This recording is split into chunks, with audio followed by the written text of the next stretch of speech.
Hi, I'm Dale Furtwängler, and I teach confidence. Today we're going to talk about the third level of confidence, confidence in your subconscious mind and its ability. And its abilities are extensive and its power is extensive, yet no one's taught us how to tap into it.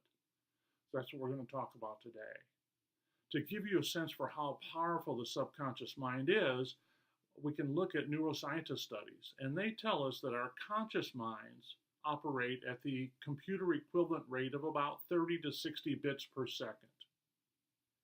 Our subconscious minds, however, operate at 10 to 12 million bits per second. So, a tremendous amount of computing power, and yet no one's teaching us how to tap into it. I'm going to talk to you about that today.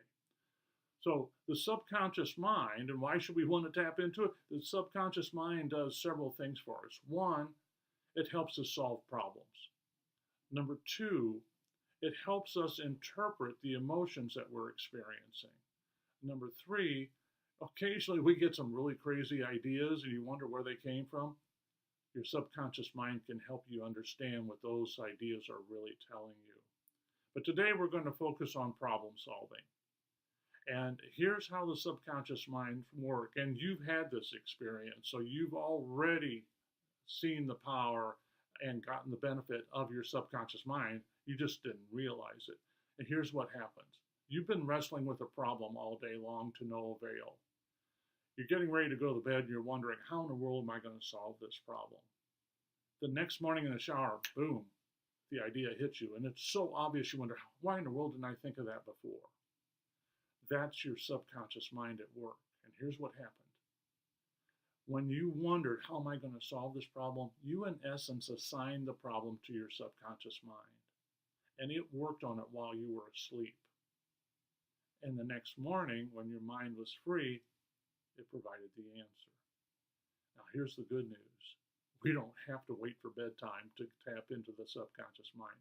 We can do it consciously and at will any time of the day or night to solve any problem that we're facing. So to give you an example of how effectively this works, one day, it was a Saturday morning. I was in my office working on some marketing materials for a new idea. And a friend of mine emailed me and asked for my advice on something. I thought about it for a few seconds and didn't come up with an answer. So I sent an email back to him and said, I've assigned it to my subconscious. I'll let you know when I get an answer.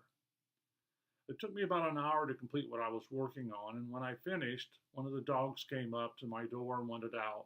In the time it took me to walk from my office door to let the dog out, the idea hit me. When I got back to my office, I sent him an email and said, what about this? He emailed back and said, perfect. Your subconscious works faster than mine. Well, it really doesn't. But I had freed up my conscious mind, and so the idea surfaced at that point. We can do that any time of the day or night for anything that we want to do. I use it instead of an alarm clock. I haven't set an alarm clock in over 25 years. All I do is before I go to bed, remind myself, my subconscious, when I want to get up. And within 5 or 10 minutes before that time, I wake up. So, you can use it in such a wide variety of ways, but the power is there. And the key to tapping into that power is to asking the right questions. All too often, the questions that we ask without realizing it are if questions. An opportunity presents itself, and we wonder if we have the background, if we have the experience, if we have the resources, if we have the talent, the time. These are all doubt-laden questions. And when you feed doubt to your subconscious mind, it doesn't know what to do with it. So it vacillates between excitement and hope and doubt and fear. And typically doubt and fear win out. But if we ask a how question, how can I make this happen? How can I make this work?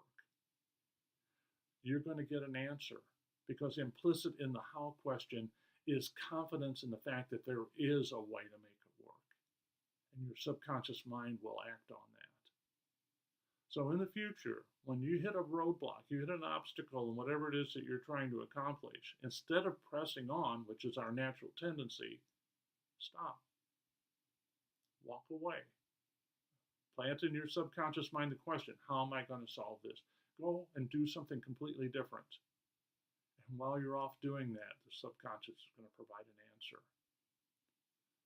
That's an idea from the third level of confidence. I hope it helps you.